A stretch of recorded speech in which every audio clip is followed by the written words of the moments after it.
आप कह रहे हैं कि करेंसी की स्टैंडर्डाइजेशन होनी चाहिए और अल्टीमेटली क्योंकि इतनी फ्लक्चुएशन है रुपए में कि उसके ऊपर आप डिपेंड नहीं कर सकते अब। मैं तो बल्कि ये कह रहा हूँ कि सरकार शायद जानबूझकर अपने रुपए को मुस्तहकम नहीं करती, क्योंकि उसने टारगेट्स पूरे करने हैं रेवेन्यू के।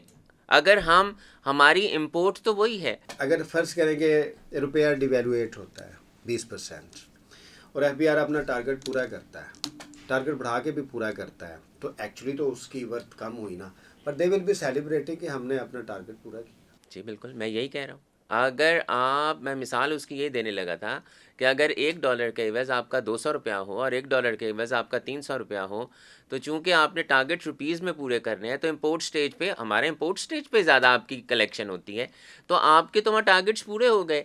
अच्छा, ये लाहौर चैम्बर ऑफ कॉमर्स जो है ये लाहौर डिस्ट्रिक्ट को केटर करता है, लाहौर डिवीज़न को करता है, क्या और भी चैम्बर्स हैं और क्या वो एसोसिएटेड है किसी एक प्लेटफॉर्म? देखें, इससे पहले जैसे कसूर हमारा पार्ट था, लेकिन जब कसूर की चैम्बर बन गई तो फिर कसूर का ज़िला हमसे अलहदा हो गया। तो वैसे ये लाहौर को कैटर करता है, लेकिन इस तरह बाकी जो छोटे शहर थे जहाँ जिनमें चैम्बर्स नहीं थे, जिन जिन के चैम्बर्स बनते जा रहे हैं, वो फिर हमसे अलहदा होते जाते हैं।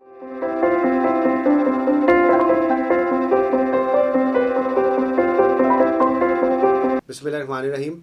रिपब्लिक पॉलिसी थिंक टैंक की एक और पॉडकास्ट लेके आपकी खिदमत में हाजिर हैं। जैसा कि आप जानते हैं कि हमारे बुनियादी थीम्स में से एक थीम इकॉनमी का है। इकॉनमी किसी भी रियासत के लिए सबसे ज़्यादा अहम है। अब तो जो इकॉनमी है वो ही पॉलिटिक्स को, नेशनल पॉलिटिक्स को और इंटरनेशनल पॉलिटिक्स को डिटरमिन कर रही है। पाकिस्तान का भी सबसे बड़ा इशू जो है वो इकॉनमी को लेके है। आज हमारे साथ एक डिस्टिंग्विश्ड गेस्ट हैं, लाहौर चैम्बर ऑफ कॉमर्स के सदर रहे हैं, बहुत अच्छे बिजनेसमैन हैं, इकॉनमी पे भी नज़र रखते हैं। तो प्रैक्टिकल जो उनके एक्सपीरियंसेस हैं उनको लेके हम पाकिस्तान में जो बिज़नेस है, जो पाकिस्तान की इकॉनमी है, उनको लेके आज हम एक पॉडकास्ट करने जा रहे हैं। उम्मीद है कि इस पॉडकास्ट से आपको कुछ सीखने का मौका ज़रूर मिलेगा। आज हमारे साथ हैं काशिफ अनवर साहब, जो लाहौर चैम्बर ऑफ कॉमर्स के सदर रहे हैं 2022 से लेके 2024 तक। जी काशिफ साहब, कैसे हैं आप? अल्हम्दुलिल्लाह सर ठीक हैं। Thank you very much. Welcome to republic policy think बहुत टैंक। शुक्रिया। सर आपने बहुत काम किया है, आपने लिटरेचर भी इस पर प्रोड्यूस किया है, आपने प्रैक्टिकल काम भी किया है और आपने जो सबसे मुश्किल असाइनमेंट है लाहौर चैम्बर ऑफ कॉमर्स की, उसके सदर के तौर पर भी काम किया। तो बिज़नेस के नेगेटिव पॉजिटिव तमाम एस्पेक्ट्स को आप जानते हैं। सबसे पहले थोड़ा अपने बारे में बताइएगा। जी, मैं इस वक्त लाहौर चैम्बर का फॉर्मर प्रेसिडेंट हूँ और हमने अपनी एक एसोसिएशन भी बना रखी है, friends of economic and business reforms. Companies act के तहत वो रजिस्टर्ड है, मैं उसका भी प्रेसिडेंट हूँ। और 2012 में मैं वाइस प्रेसिडेंट था। 2012 से मैं लाहौर चैम्बर के साथ मुंसलिक हूँ।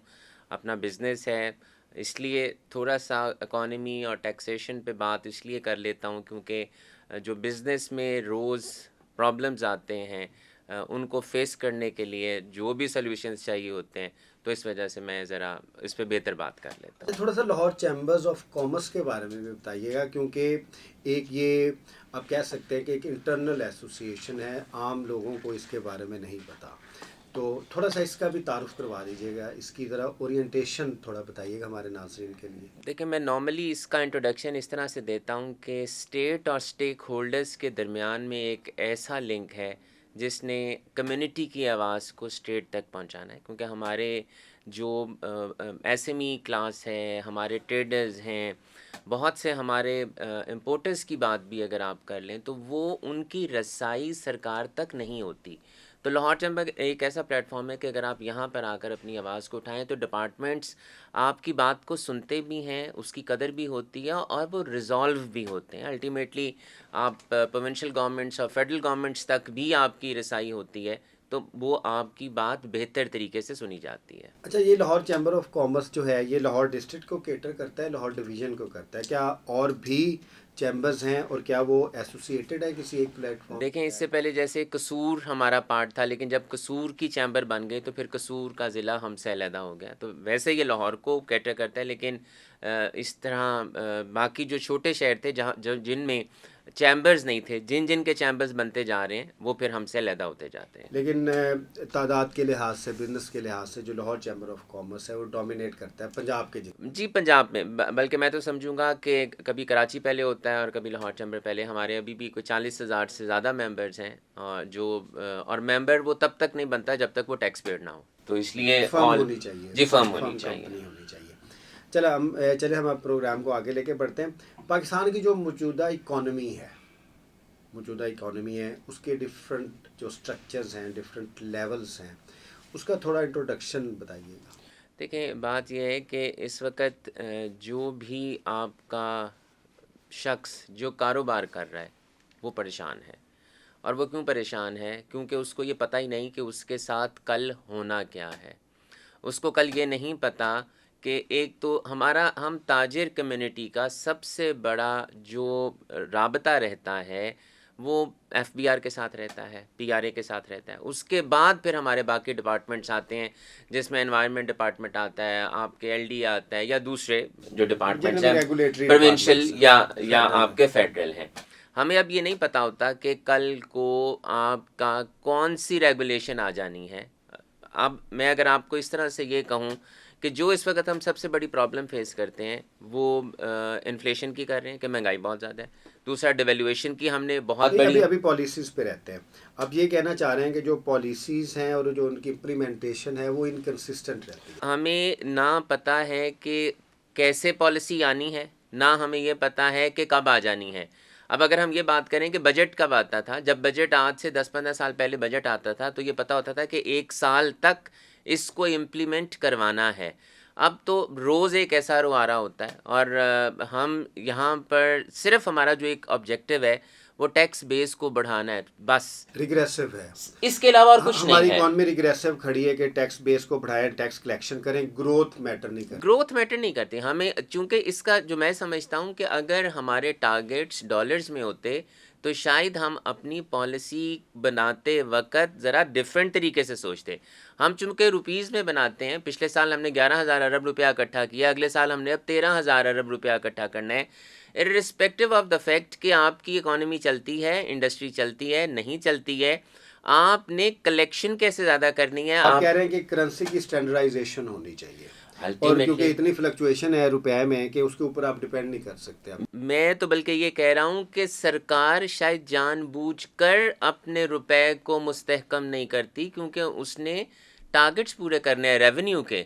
अगर हमारी इंपोर्ट तो वही है। अगर फर्ज करेंगे रुपया डिवेल्युएट होता है 20% और एफबीआर अपना टारगेट पूरा करता है, टारगेट बढ़ा के भी पूरा करता है, तो एक्चुअली तो उसकी वर्थ कम हुई ना, पर दे विल बी सेलिब्रेटिंग कि हमने अपना टारगेट पूरा किया। जी बिल्कुल, मैं यही कह रहा हूँ।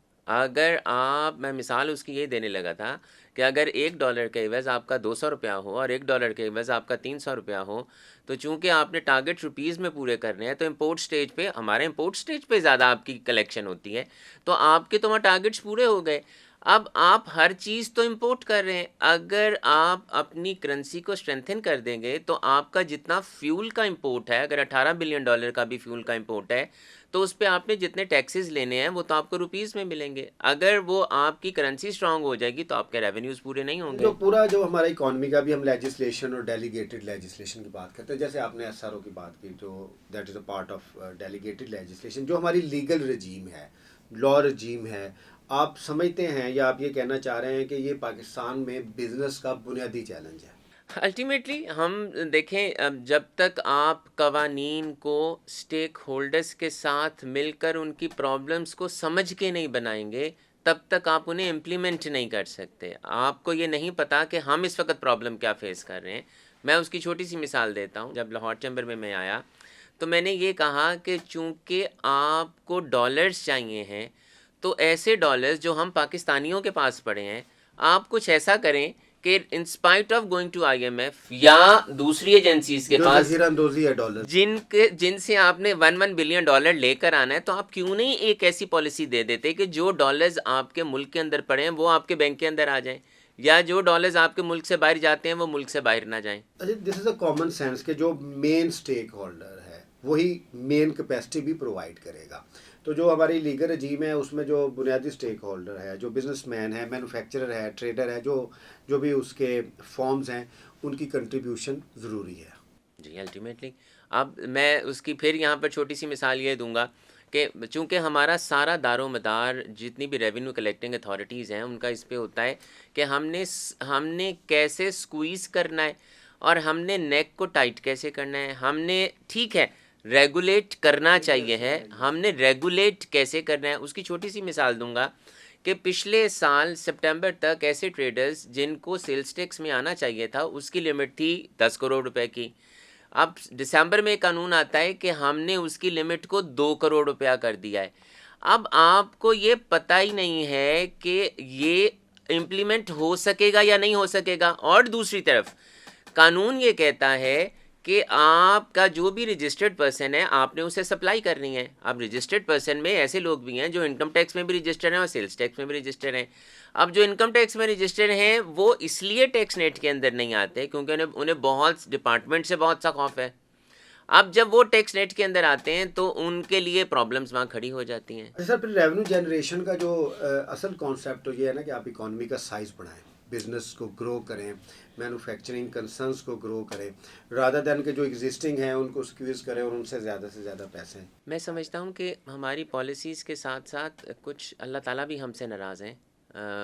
हमारा पहले जब कोविड आया, कोविड के बाद फ्लड्स आए, फ्लड्स के बाद फिर हमने एक ऐसी पॉलिसी दी, हमारा ट्रेड डेफिसिट का इतना बड़ा इशू हो गया कि हमने एलसीज़ को खोलना बंद कर दिया। आपको याद होगा कि हमारी इंपोर्टर्स की और इंडस्ट्री की एलसीज़ नहीं खुल रही थी। अब जब हमारा रॉ मटेरियल बाहर से आना है, आप इंडस्ट्री को नहीं चलने देंगे इसलिए कि आप रॉ मटेरियल इंपोर्ट नहीं कर सकते, तो फिर आप मुझे बताएं आपकी इंडस्ट्री कैसे चलेगी। जब आपकी इंडस्ट्री नहीं चलेगी तो क्या वहाँ पर आपके लिए प्रॉब्लम्स खड़े नहीं होंगे। सर उसमें ये भी एक काउंटर आर्गूमेंट आता है कि जो हमारी इकॉनमी है वो एक्सपोर्ट बेस्ड नहीं है।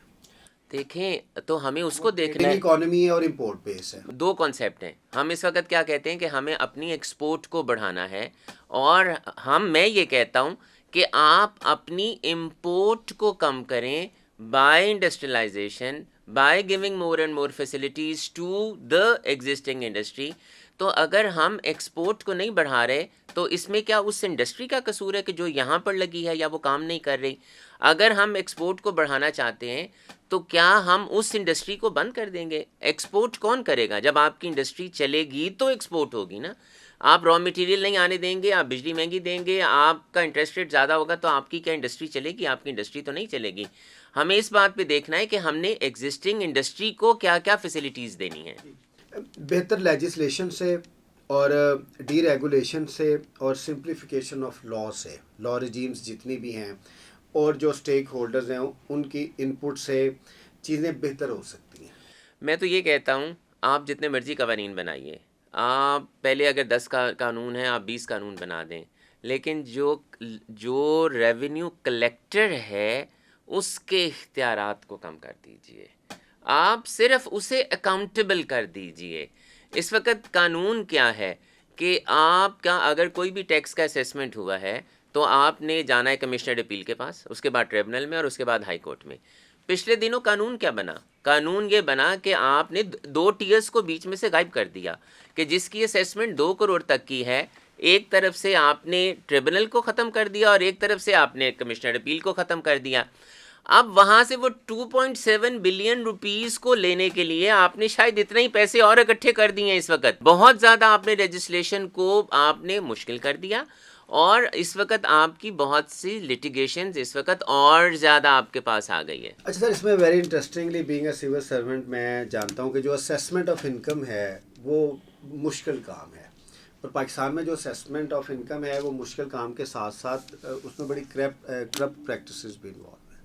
जो असेसमेंट ऑफ इनकम है, ये जो हमारा FBR का इदारा है, PR है या BOR है या जो दूसरे इदारे हैं, जो भी टैक्स कलेक्शन के इदारे हैं फेडरल प्रोविंशियल, क्या जो उनकी असेसमेंट है इनकम की वो क्वालिटेटिव स्टैंडर्ड्स के तहत होती है? देखिए मैं इस पे कोई कमेंट नहीं दे सकता, लेकिन मैं फिर अपनी बात को दोबारा ये करूँगा कि जो टैक्स कलेक्टर है उसको इस तरह से अकाउंटेबल होना चाहिए कि हायर फॉरम्स पे जाकर उसकी असेसमेंट्स को रिवर्ट बैक नहीं होना मैं चाहिए। आपको एक सिविल सर्विस का एंगल देता हूँ कि पाकिस्तान में जर्नलिस्ट ब्यूरोक्रेसी है। आप सीएसएस का एग्ज़ाम देंगे तो फिर 2-3 ग्रुप्स जो हैं वो इकोनॉमी के मुतल्लिक़ आ जाएंगे, वही आपने पेपर्स देने हैं, वही आपका इम्तिहान होगा, वो आप पुलिस में भी जाएंगे, एडमिनिस्ट्रेशन में भी जाएंगे, कॉमर्स में भी जाएंगे, इनलैंड रेवेन्यू सर्विस में भी जाएंगे, सारी सर्विसेज में जाएंगे।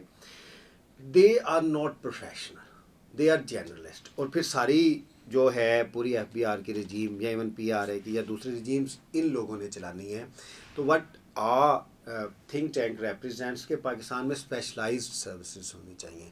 अगर स्पेशलाइज्ड सर्विसेज होंगी तो जो टैक्स कलेक्टर्स हैं उनका एटीट्यूड, उनका एप्टीट्यूड, उनकी कैपेसिटी भी होगी कि टैक्स कलेक्शन के ऊपर भी 2 थीरीज है ना कि ये प्यार से आप ज़्यादा अच्छा कलेक्ट करते हैं रादर दिन हार्श मेजर से इकॉनमी तबाह कर लेते हैं।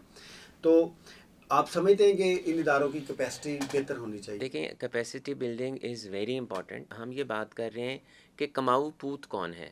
कमाऊ पूत हमारा एक तो बिजनेसमैन है, और सरकार की तरफ से कमाऊ पूत कौन है। सरकार की तरफ से कमाऊ पूत रेवेन्यू कलेक्टिंग अथॉरिटीज़ हैं, एफबीआर और पीआरए, या जो पैसा जनरेट करते हैं। अब आपने डराना धमकाना है या आपने प्यार करना है, और प्यार आप तब करेंगे जब आप फैसिलिटीज़ देंगे, और फैसिलिटीज़ आप एग्जिस्टिंग लोगों को देंगे। अब मैं एक सवाल हर फोरम पे ये करता हूँ कि कोई भी अपने आप को डॉक्यूमेंट या रेगुलेट क्यों करेगा जब तक आप उसको फ़ायदा नहीं बताएंगे कि आप अगर रेगुलेट होते हैं तो आपको ये फ़वाइद स्टेट देगी। लेकिन आई एम सॉरी टू से, स्टेट क्या कहती है कि मैं आप में और जो नॉन डॉक्यूमेंट है उसमें डिफ्रेंसिएशन पेनल्टी का है, उसमें फैसिलिटेशन का नहीं है। हमें वहाँ पर फैसिलिटेशन का बेनिफिट देना है कि जो एक टैक्स पेयर है या जो एक डॉक्यूमेंटेड है, चाहे वो सर्विसमैन है, चाहे वो बिजनेसमैन है, चाहे वो आपका एग्रीकल्चरिस्ट है। प्रोग्रेसिव मॉडल की बात करें, पूरी दुनिया में ऐसे है। इवन बच्चों की तरबियत से लेके जो स्टेट क्राफ्ट के इंतहाई पेचीदा स्ट्रक्चर्स हैं वो भी इंसेंटिव पे चलते हैं कि one who is a good kid या one who is a good businessman, उसको आप इंसेंटिवाइज करें, फैसिलिटेट करें, और उसकी फैसिलिटीज़ को देखते हुए जो दूसरे हैं वो भी उस फैसिलिटी चैनल में आना चाहेंगे।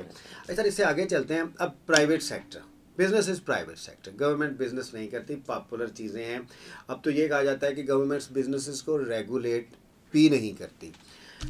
जो हमारा प्राइवेट सेक्टर है उसकी कैपेसिटी है, उसका स्किल लेवल है कि वो मैन्युफैक्चरिंग बिजनेस को आगे लेके जा सके। देखें, आप बहुत सी चीज़ें वक्त के साथ सीखते हैं। दूसरा, इस वक्त जो एजुकेशन है वो भी आपको इतना अपग्रेड और आपको स्किल्स देती है कि आप बिजनेसेस को चला सकें। और आप अगर आप इतने प्रोफेशनल हैं भी और आप सीख कर भी आए हैं, तो जब तक आप उसमें तजर्बा नहीं करेंगे तब तक आप वो बिज़नेस में कामयाबी नहीं लेते। और वो पंजाबी की मिसाल है कि पहले आपकी हट्टी होती है, फिर आपकी खट्टी होती है, और फिर चट्टी होती है।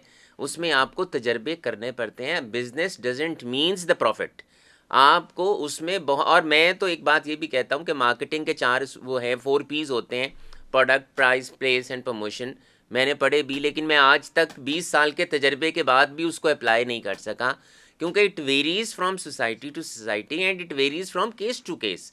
तो ये आपको तजर्बे से आता है। फिर अगर आपने एक बिज़नेस लगा भी लिया, आपने उसको लगाया गैस पे और गैस बंद हो गई, फिर आपने उसको ट्रांसफ़र किया बिजली के ऊपर, फिर आपका बिजली भी आपकी बंद हो गई, फिर आपने उसको किया कोयले के ऊपर, और फिर आपका वहाँ इन्वायरमेंट का इशू आ गया, तो मुझे बताएं कि मैं वहाँ पर कैसे हूँगा कामयाब। जो मैक्रो इकोनॉमी के इंडिकेटर्स हैं उन पे कंसिस्टेंसी की ज़रूरत है। अब सर थोड़ा इसको अभी हम प्राइवेट सेक्टर के इंटरनल डायनामिक्स को देखते हैं कि कल्चर डेवलप करना बहुत ज़रूरी होता है। पूरी दुनिया में कल्चर्स डेवलप होते हैं। अब वंस इटली के सॉकर के कैप्टन से ये क्वेश्चन पूछा कि जब उन्होंने वर्ल्ड कप जीता कि आपकी परफॉर्मेंस अच्छी नहीं थी लेकिन 1-2 गोल करके डिफेंस करके आप अब वर्ल्ड कप जीत गए। तो ही टॉक्ड वेरी नाइस, क्योंकि इटली ने वर्ल्ड कप जीते हैं तो उन्होंने कहा we have a culture to win. तो कल्चर इज़ वेरी इंपॉर्टेंट, और बहुत अच्छी स्पोर्ट्स से लेके एंटरटेनमेंट से लेके बिजनेस से लेके सोसाइटी के डिफरेंट स्ट्रक्चर से लेके हमें कल्चर्स डेवलप करना पड़ता है। आपके ख्याल में पाकिस्तान में बिजनेस का कल्चर है? देखिए, बिज़नेस का कल्चर है, लेकिन बात यह है कि आप हमेशा मुश्किल वक्त में किसी की तरफ देखते हैं। कोविड में जो बिजनेसेस बंद हुए, हमने तो स्टेट की तरफ देखना है ना। स्टेट ने क्या किया हमारे साथ? क्या स्टेट ने उनको कंपनसेट किया? स्टेट ने कंपनसेट नहीं किया। क्या इस वक्त जो हमने जो 6% पे लोन्स ले रखे थे, वो 23% पे चले गए, 22% पे चले गए। हमारी कॉस्ट ऑफ डूइंग बिजनेस बहुत बढ़ गई। हमें किसने कंपनसेट करना था? आपका जो बिजली का बिल पहले 25 रुपए का था, वो आपका 60 रुपए पे चला गया। उसको किसने? फिर आप कहते हैं कि जनाब इंडस्ट्रियलिस्ट इस वक्त नहीं कामयाब हो सका। फिर बात यह है कि दूसरे भी तो आप फैक्टर्स को देखें कि क्या फैक्टर्स सपोर्टिव हैं या नहीं है। अब जो सीओपी कास्ट ऑफ प्रोडक्शन के जितने भी फैक्टर्स हैं, जितने भी इंडिकेटर्स हैं, वो बुनियादी तौर पे स्टेट की रिस्पॉन्सिबिलिटी है। वो स्टेट की और रिस्पॉन्सिबिलिटी। अगर सीओपी कम होगी तो प्रॉफिटेबिलिटी आएगी, बिजनेस ग्रो करेगा नेशनली भी, और आप इंटरनेशनल कंपेटिटिवनेस भी होंगे। अच्छा, आप समझते हैं कि पाकिस्तान में जो कास्ट ऑफ डूइंग बिजनेस है, सीओपी है, उसको कम किया जा सकता है? देखिए, बिल्कुल कम किया जा सकता है। उसको क्यों कम नहीं किया जा सकता? मुझे ये बताइए, $150 बिलियन जो इस वक्त पाकिस्तान ने देने हैं, आपने लिए हैं या मैंने लिए हैं? और अगर लिए थे तो वो कहाँ लगे हैं? और अगर क्या कोई कारोबार बैंक से कर्जा नहीं लेता? हर कारोबार बैंक से कर्जा लेता है। लेकिन जब आप बैंक से कर्जा लेते हैं तो आप अपनी जो कॉस्टिंग करते हैं, वो आप उस कॉस्ट को अचीव करते हैं और फिर बाद में आप प्रॉफिट कमाते हैं। आपने जो 150 बिलियन लोन ले लिया, क्या आपने किसी प्रोडक्टिव जगह पे लगाया? क्या आपने डैम्स बनाए?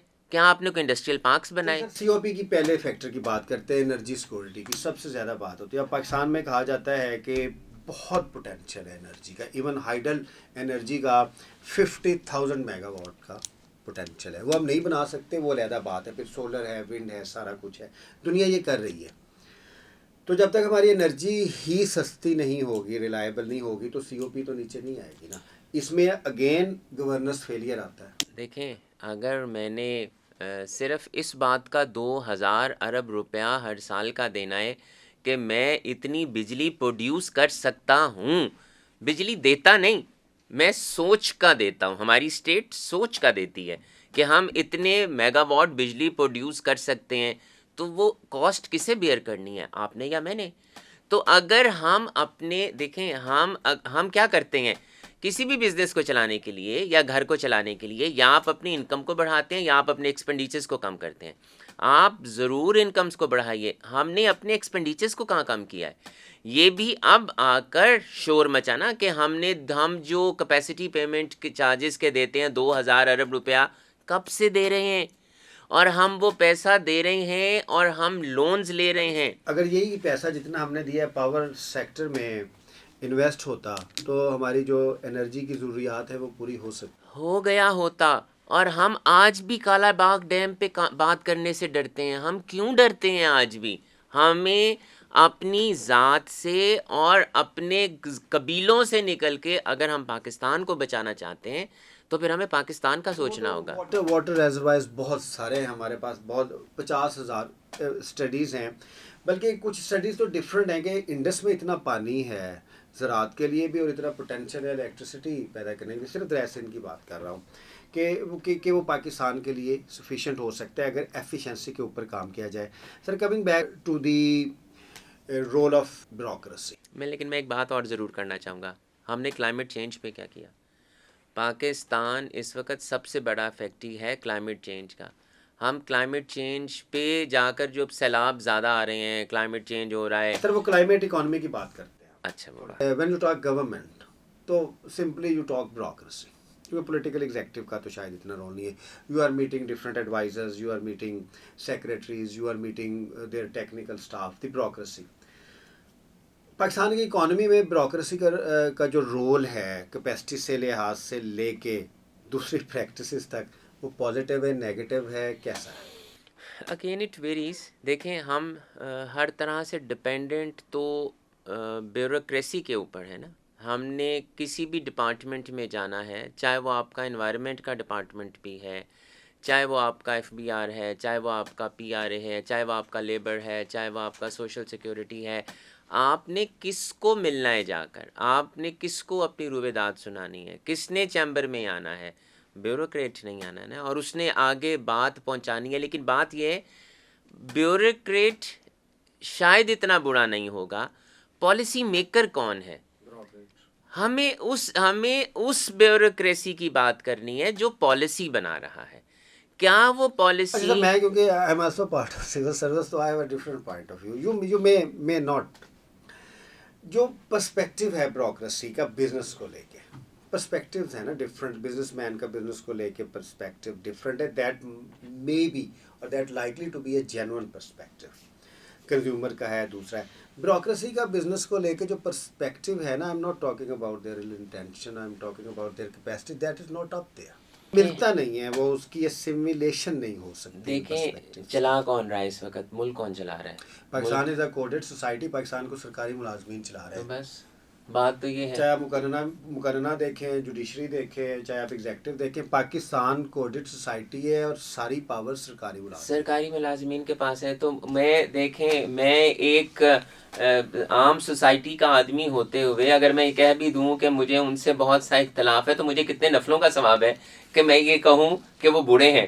लेकिन मैं फिर यही कह रहा हूँ, नहीं, वो फिर अपनी माइट हो सकता है आपके ऊपर भी लगाए नहीं, देखे मैंने क्या कहा, they try to help you out, लेकिन कहीं पर उनके हाथ भी बंधे होते हैं, जहां पर वो ये कहते हैं, जैसे फॉर एग्जांपल हम चीफ कमिश्नर्स को मिलते हैं तो वो कहते हैं हमारे हाथ क्या बंधे हैं, ये हाँ हम ऊपर बता देते हैं, एफबीआर हेड ऑफिस में भिजवा देंगे आपका ये प्रपोजल कि ये हो सकता है कि नहीं। जैसे देखें, अब मौजूदा जो IMF 37 मंथ्स का है, जो IMF स्ट्रक्चर्ड प्रोग्राम्स, तो इसमें तो एक ये भी आर्गूमेंट है कि bureaucracy has nothing to do with it. तो अब जो उनका एक स्ट्रक्चर्स आए हैं, जो उनकी सिफारिशात हैं, उनके ऊपर अमल हो रहा है ना, जिसकी वजह से टैक्स कलेक्शन के मेजर्स और तरीके से लिए जा रहे हैं, बाकी चीज़ें। देखें, वो इसीलिए आप टैक्स बेस को क्यों बढ़ाना चाह रहे हैं, टैक्स बेस को, और टैक्स बेस क्यों नहीं बढ़ रहा? मैं तो नॉर्मली ये बात करता हूँ कि ये काम क्यों नहीं हो रहा, टैक्स बेस क्यों नहीं बढ़ रहा। जब तक आप उन प्रॉब्लम्स को रिजॉल्व नहीं करेंगे तब तक आपका टैक्स बेस नहीं बढ़ेगा। एक और सवाल मैं यहाँ ये करता हूँ कि आपके लोग इस मुल्क को छोड़ के क्यों जा रहे हैं? क्यों वही इंडस्ट्रियलिस्ट पाकिस्तान में कामयाब नहीं होता, और क्यों एक इंडस्ट्रियलिस्ट पाकिस्तान से अपने तमाम कैपिटल को उठा के श्रीलंका और बांग्लादेश ले जाता है और वहाँ पर जाके वो काम करना शुरू कर देता है? क्यों पाकिस्तान में वो कामयाब नहीं होता? तो अगर हम उन क्यों, इस एग्जिस्टिंग एटमॉस्फेयर में भी हम उस क्यों का जवाब ले लें, तो वो हमारे इश्यूज रिजॉल्व हो सकते हैं।